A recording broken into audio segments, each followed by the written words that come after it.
మాది ముడుమాల సిబిఎల్గాల మండలం క్యారెట్ రైతులం. ఒక 20 మంది ఉన్నాం.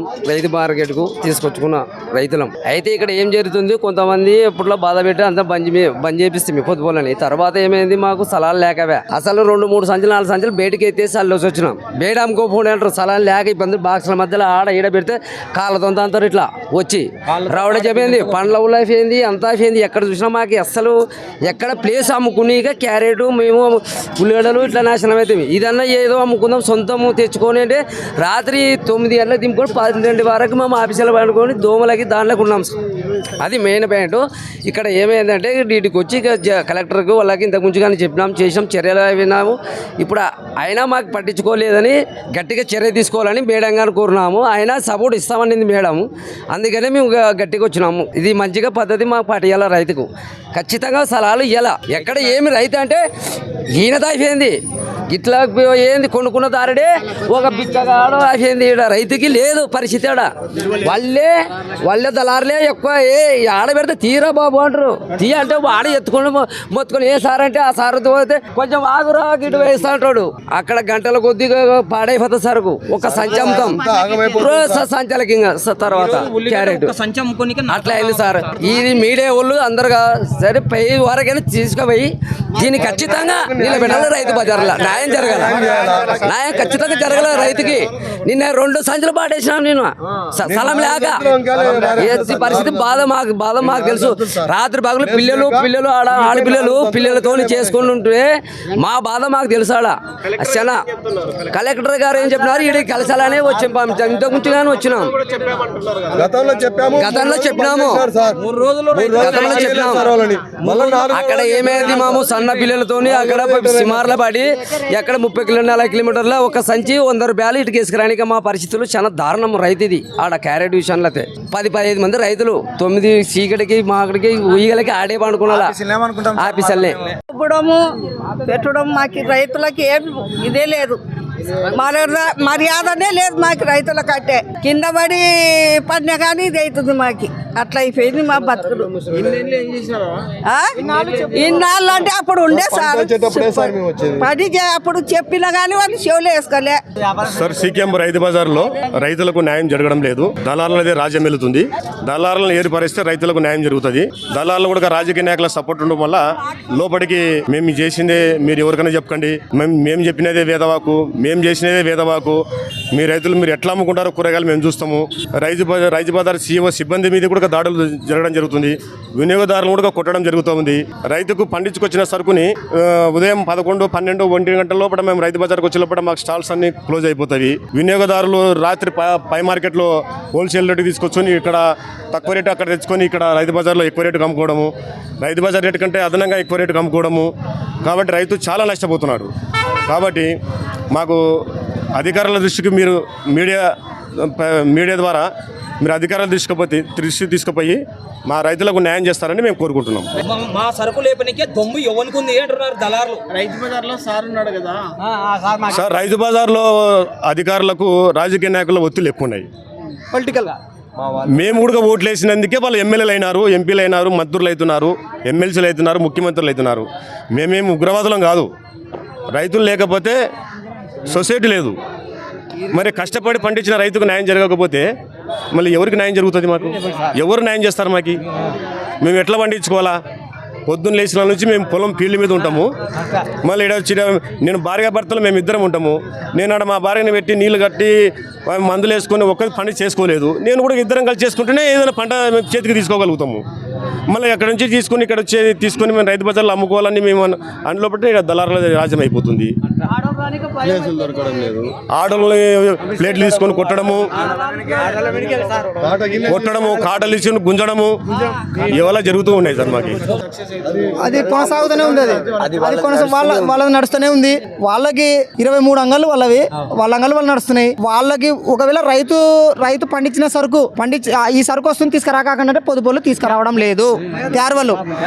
ఒకవేళ మేము మా సరుకు లేని చొప్పున వాళ్ళు తెచ్చుకుంటున్నారు. వాళ్ళని కాదని 3వ వ్యక్తి ఎవరంటే దళాలు. వాళ్ళు ఒక్క సరుకు 2 సరుకులు తయారు సార్. ఒక్కరొకరు 8 రకాలు. మిర్చి కాటు నుంచి టమాటా కాటు నుంచి మొత్తం ఉల్లిగడ్డలు సార్. ఉల్లిగడ్డలు మొన్న వరకు రేట్ లేదు, లోటా మీటర్ కొట్టేసినాం మేము, కానీ మాకు బాధ లేదు. ఏమైంది, ఎక్కడి నుంచి వస్తాయి సార్, 10 రూపాయల కిలో ఉంటే కూడా మేము అమ్ముకున్నామంటే మాకు డబ్బులు అవుతాయి. కానీ ఉల్లిగడ్డలు అయితే అంగళ్ళే ఆడ 25 రాస్తే 30 వేసేది, 30 రాస్తే 35 వేసేది, కొనుక్కొచ్చుకొని వేయడం. సంవత్సరం పూట 360 రోజులు ఏ రైతు పంట పండించలేడు. 3 నెలలు మాత్రమే రైతుకు పంట పండుతుంది. 24 గంటలు రైతు 24 గంటలు కూడా రైతు బారిలో కూర్చోలేడు. రైతు సరుకు ఒక్క బారి 3 నెలల తర్వాత వస్తే కరెక్ట్ గా 2 నెలలు మాత్రమే రైతు అమ్ముతాడు. అది కూడా పొద్దుముకులు కాదు, పొద్దున 11 గంటలకు వచ్చి రాత్రి 7 గంటల వరకు అమ్ముతాడు అంతే. అంతకు మించి రైతు రాడు. మళ్ళీ ఆ ప్లేస్ లో ఎమ్మండే వచ్చి 2-3 రోజులుగా మళ్ళీ ఆ రైతుల సరుకు లేదు కదా మేము తెచ్చి అమ్ముతాం అని మేడంకి ప్రెజర్స్ చేసేది. ఈ విధంగా మేడం అయితే చాలా నలుపుతున్నారు. కానీ రైతులు ఆమె అయితే పూర్తిగా రైతులకు న్యాయం చేస్తుంది. ఆమెకి ఇబ్బంది కలిగితే ఇంకొకటి కూడా ఇప్పుడు మేము వచ్చిన మీకు మేడం ఐఏఎస్ గారికి మేము వచ్చి చెప్తే ఆమె ఏం చేస్తారంటే ఎమ్మని పోవడం, ఈ వ్యాపారస్తులు ఒక పొలిటికల్గా వెళ్ళిపోతారు అనమాట రాజకీయ నాయకుల కాడికి. మళ్ళీ మేడంకి ఎమ్మని ఫోన్ చేస్తారు పొలిటికల్ నుంచి వస్తే ఆమె తిట్టడం అవన్నీ చేస్తున్నారు. పై అధికారులు చేస్తున్నాడు. ఆమె ఏం చేస్తుంది, ఇంటి మీదకి పోవడం ఇవన్నీ కూడా చేస్తున్నారు. అంతెందుకు సార్, ఆమె ఏం చేసిందంటే రేట్ అయినా తక్కువ రాస్తే తెచ్చుకోరు అనుకుంటుంది, రేటు తక్కువ రాస్తే తెచ్చుకోరు అనుకుంటుంది. అట్ట కూడా తగ్గకున్నారు వాళ్ళు. మళ్ళీ ఏమంటారంట, మేడం ఎందుకు మేడం నువ్వు రేటు తక్కువ రాసినావు, రైతు కూడా అడగడానికి వాళ్ళు అడుగుతారు సార్. రేట్ ఎందుకు తక్కువ రాస్తున్నావు మేడం నువ్వు అని ఫోన్లో మాట్లాడతారు. మేము ఎట్లా సార్, రైతు అడిగితే ఒక న్యాయం ఉంది. వాళ్ళు ఎక్కడి నుంచి సార్, వాళ్ళకి వాళ్ళు రేటు నుంచి పండిస్తారు సార్. భూమిలో ఇత్తనం పండితేనంటే దాన్ని రానిక మేము నానాక తిప్పలు, ఒక తిప్పలు కాదు. వాన రాకపోయినా బాధపడతాం, వాన ఎక్కువైనా బాధపడతాం. వాళ్ళకి ఏముంది సార్, నష్టం వచ్చినా బాధపడరు. ఈరోజు ఒక మందు సంచి వచ్చి 1885 రూపాయలు, వాటిని కూడా మేము లెక్క చేయలే. పెన్లాం మెడలు ఉన్న పుస్తలు బ్యాంకులో పెట్టి చేస్తున్నాం ఈరోజు వ్యవసాయం. మాకు వేరే అలవాటు లేదు, మేము వేరే ఫీల్డ్కి వెళ్ళలేము. మాకు రైతు బజార్ తప్ప వ్యవసాయం తప్ప మాకు వేరేది లేదు. భూమిని చీల్చడమే తెలుసు కానీ కత్తి తీసుకొని పొడసం మాకు రాదు. ఇది ఒక్కటే తెలుసు సార్. నా పేరు సూరి, పడదంపాడు మాది. అయితే మేము కూరగాయలు తీసుకొని రసీకేం రైతు బజార్కి వస్తుంటే ఏమవుతుంది, వీళ్ళు బయటి నుంచి కొనుక్కొచ్చే వ్యాపారస్తులు ఎక్కువైపోయినారు. బయటి వ్యాపారస్తులు ఎక్కువ కావడంలా మేము వచ్చినసరికి మాకు స్థలాలు ఇవ్వడం లేదు. మీరు కొంచెం ప్లేస్ ఇవ్వండి అంటే మీరెవరు రానిగా, మేము ఇక్కడనే స్థిరస్థాయిగా పట్టుకొని ఉండమని వచ్చిన వాళ్ళని కూడా కొడుతున్నారు. వాళ్ళు కొట్టడము, సరుకులు చల్లడము అలాంటివి జరుగుతున్నాయి. ఏమనంటే మేము ఎమ్మెల్యేతో చెప్పించినాం, మాజీ ఎమ్మెల్యే ఉన్నాడు, మాకు మంత్రి ఉన్నాడు, ఇట్లా అధికారులు ఉన్నారు. వాళ్ళతో ప్రెజర్లు చేసి ఎస్టడీ ఆఫీసర్ మేడం ఏం మేడం మమ్మల్ని కొడుతున్నారు, ఏంది మా పరిస్థితి అని మేము అడగనికే పోతే మేమేం చేస్తాం, పైనుంచి లెటర్స్ ఇట్లా వస్తున్నాయి, మేము వాళ్ళ ప్రెజర్కి తట్టుకోలేక మేము కూడా ఏం చేయలేకపోతున్నాం అనేది అట్లా చేస్తుంది. మేడం అయితే 100% రైతుల వైపులనే మాట్లాడుతుంది మొత్తం మీద.